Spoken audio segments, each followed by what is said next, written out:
Good afternoon. We are here today to report the successful capital markets transaction to raise $750 million in 10-year bonds at an all-in yield of just 4.854% by the government of Bermuda.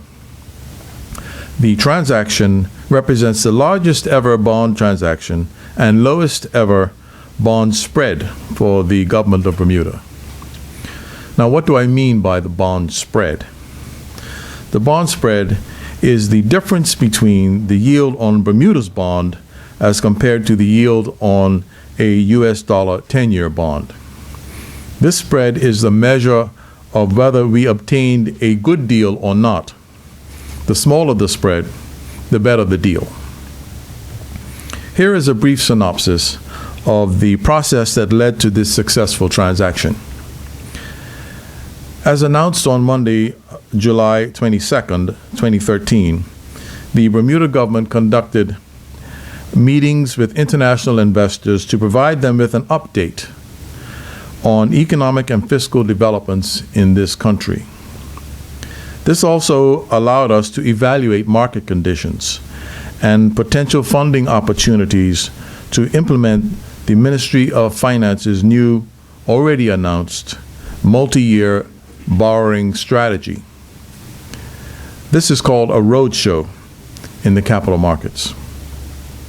The government conducted an effective and well-timed roadshow across the United States as well as the United Kingdom and successfully educated institutional investors on our credit. More importantly, investors were also informed of the government's plan to turn around the economy and reduce deficit levels. Our two-track strategy that strikes a balance between, on the one hand, responsible growth through deregulation and tax incentives, and on the other hand, disciplined financial management, was clearly explained to investors. During the rigorous four-day roadshow, the government team had investor meetings in New York, Boston, Los Angeles, and London. In total, there were 21 investor presentations, and the team had 3 conference calls, one on the way to the airport with other investors. It should be noticed that there is a stringent, in-depth level of due diligence and sophisticated analysis conducted by all potential investors on any issue and any issuer in the international capital markets. The Bermuda government, as issuer, had to provide in-depth analysis in the following areas: political and social stability, stability of the business base, historical fiscal responsibility, current fiscal responsibility, macroeconomic policy, current account surplus or deficit, current trade account surplus or deficit, confidence in the legal system, and regulatory environment. This analysis allows investors to gain a full understanding of the issuer. Complete assurance and confidence in the issuer must be attained before any investment is completed. Following the roadshow on Tuesday, July 30th, 2013, the transaction was announced, and it immediately attracted healthy demand and attention by the world's top institutional investors, allowing the interest rate on the notes to be reduced, thereby reducing the bond spread. The bond spread and very large order book confirm that the market has a favorable view of the new government's economic turnaround plan. The success of this transaction is an independent, objective validation of our two-track strategy. Now, here are some of the highlights from the transaction. On Tuesday last, July 30th, the government of Bermuda raised $750 million in long 20-year bonds at a yield of 4.854%, for a spread to U.S. Treasuries of 225 basis points. A basis point is 1/100th of 1%. Despite a volatile market backdrop, where emerging market issuance volumes had virtually dried up, the transaction attracted healthy demand and the attention of the world's top investors. The deal was announced on July 30th at 9 a.m. in New York as benchmark size targeted between $500 million and $750 million, and attracted international demand of almost $750 million within an hour. The government was able to move pricing tighter from the initial guidance of Treasuries plus 237.5 to 250 basis points to a revised guidance of Treasuries plus 225 to 237.5 basis points, which ultimately priced at the low end of the lowest end of the guidance of 225 basis points.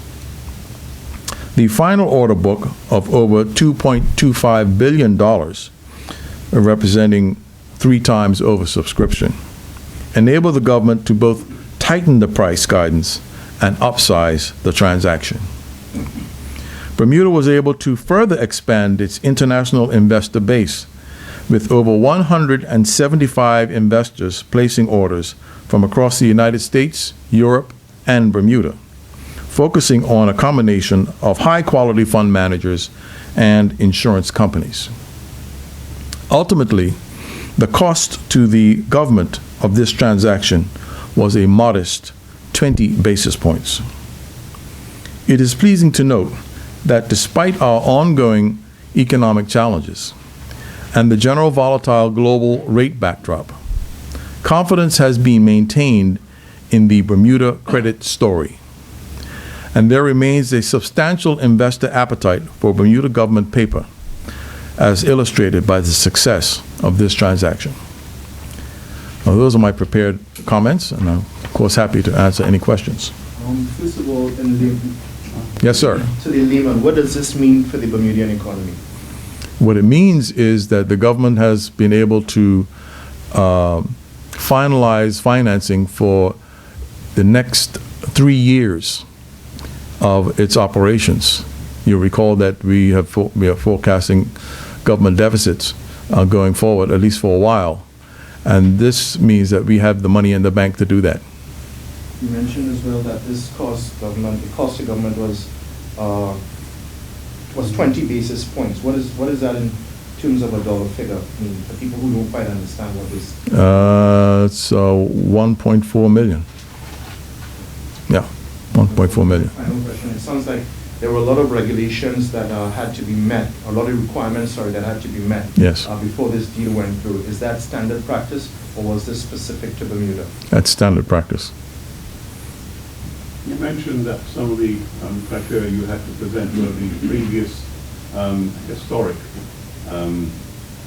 behavior or how you worked, the previous government had worked with its budget, and the current fiscal policies.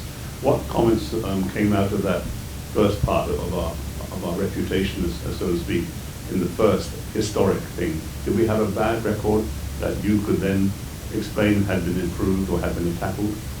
Well, I don't think we had a bad record, but I mean, if we had a bad record, we would not have been able to do this transaction. There's no question about that. What investors were concerned about were what their concerns mainly, if you like, were focused on a graph of declining GDP numbers, and they wanted to know how we were going to turn that trend around. And we believe that the answers that we gave on our plans to turn around that declining trend of GDP was credible enough for us to get this transaction done at these very favorable prices. I think my point I was trying to make, the previous government had made it very difficult for you to go to the market with the handling of the economy, and you had to do some pretty hard work to get that reputation changed. Well, it's not over yet. As a former person and a former institutional investor, it's an ongoing process. Yes, we've had some negative trends, and the market is going to keep a very close eye on whether not just our plans to change the economy, but whether we actually do change the economy. So it's not over yet. It's a continuum, and the world, the credit world, the investment world will be watching our performance. No question about that. So we laid out a plan. It's a good plan. It's a credible plan. We got really good reactions from investors, and they put up their money. But now we are tasked with the responsibility of fulfilling that plan. Did these investors have a negative view of what was done under the previous government in terms of what had to be the requirements that had to be met? I think they were concerned. I wouldn't say they had a negative view. If they had a negative view, I think our rating would have been far worse. And quite frankly, we would have paid more money. Bermuda has had a good reputation in credit markets historically. But they were concerned about the negative trends in growth over the last 4 years, which we're all familiar with. And, we had some presentations where, we had a PowerPoint presentation that the team went through, and other investors said, forget about that. Let's get to the point, right? And the point was, how are you going to turn this around? So some folks just zeroed right in on that. And some folks let us go through the whole presentation, and then they came to that. But it was always that. How are you going to turn this trend around? What are some of the initiatives that were highlighted to help see this deal? The initiatives were the fact that the new government recognized that a lot of the problems with the performance of the Bermuda economy were self-inflicted, and that was the good news and the bad news. Because the bad news is that we have these problems. The good news, because they're self-inflicted, means that we can fix them. And then I outline how we're going to fix them as it relates to the deregulation of a lot of government red tape, also having to do with particularly the deregulation of the movement of intellectual capital. That resonated every time we said it, because the folks that we were talking to were in the intellectual capital business, the investment business.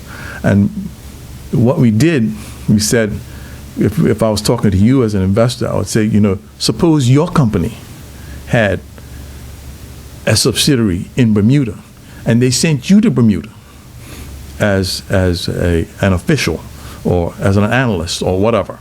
They sent you to Bermuda. And in 6 years, you arbitrarily had to leave. Not because you wanted to leave, not because your company wanted you to leave, but because of some arbitrary government rule. What would your company do? How would your company look at that? And you had to leave. Would they send somebody else to work in Bermuda, or would they take that whole department someplace else? So they really got it, because we used them as an example of what would happen with the movement of talent, which is in business of Bermuda. That's what we're in. We're in the knowledge business. So that message really hit home. So the abolition of term limits in Bermuda was a key point in our selling this thing to institutional investors around the world. To them that the stipulation that was set down by government with regards to no one being entitled to citizenship after a certain period, was that made clear to them as well? And that never even came up.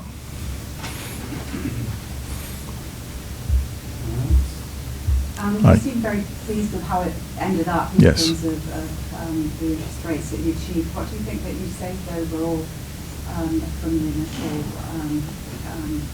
your initial thoughts on what it might be?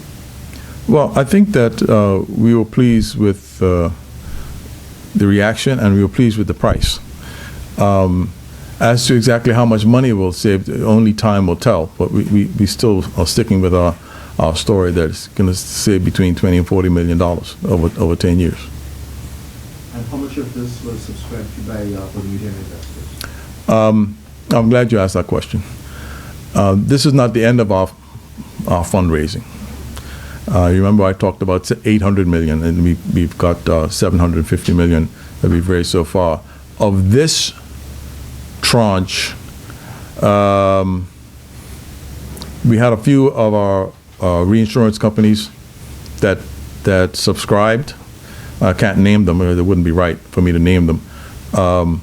But we had substantial interest from them. We also had substantial interest from at least one banking institution as well in Bermuda. So I was pleased that we got some interest from locally. I can't give you any dollar figures at this point. But it brings me to my next point, that the government is planning a $50 million Bermuda dollar local issue. We will be coming up with that in due course, maybe in a month or so, where the average Bermudian can invest in a Bermuda dollar bond, and that will be available to retail customers, probably through the banks. We might also be able to do it direct from one of our government offices, but I think I'd prefer to do it through the banks. So that Bermudian, retail customers can invest in a Bermuda dollar, Bermuda government bond, and also Bermuda companies, institutions, estates, all those sorts of things, all those people who have Bermuda dollars, where they may not be so happy about the return they're getting in the Bermuda dollar market right now. We'll be able to offer them some incremental return on a Bermuda dollar investment. So we've got 50 million that we're looking to put in Bermuda dollars in the next month or so. Are there any restrictions, any limitations that will be put on when this bond is issued, so as to allow the average Bermudian, as you mentioned, to be able to purchase these bonds and not have one of these wealthy entities just cover most of it? I don't think that's necessary, because quite frankly, we've had an international issue already. I don't think I can't sort of prejudge what the interest rate will be, but if the interest rate were hugely different from what we've just done, then there may be an incentive for that to happen. But if it's not, then there'll be no incentive for that to happen. In any case, it's all about the availability of Bermuda dollars for that sort of thing. But we are looking for a broad spectrum of participation in Bermuda. We're not looking for one or two entities come and gobble it up. It's been my sense from conversations with Bermudians that there is an appetite among men and women in the street to put their savings in a Bermuda government piece of paper. So we think that there's a demand for that. It's been difficult for us to actually estimate what that demand is, and it's going to be an interesting exercise how we price it. In other words, what rate of return we'll give investors. But we'll figure that out.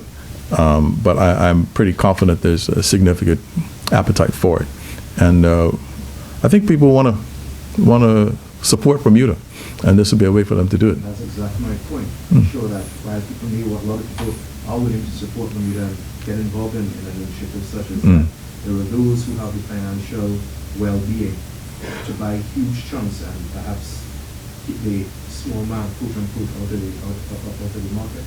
Well, just like when we did this U.S. issue, remember it was 3 times oversubscribed. The book runners decided how much each person was going to get. So we had people who put in orders we had one probably for 250 million, right? But they got cut back by over half.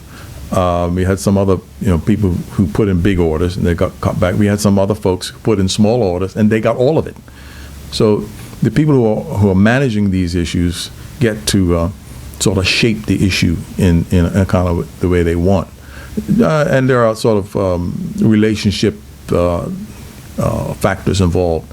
So just because you put in, and this is the thing about when you see something is oversubscribed, you don't want to get too excited about it because it's the routine in bond markets for people to put in for much larger numbers than they expect to get. So the oversubscription looks like this thing is hugely popular. But in reality, people put in for a lot more than they expect to get. But insofar as the Bermuda dollar issue is concerned, my intent is to have this available to everyday Bermudians.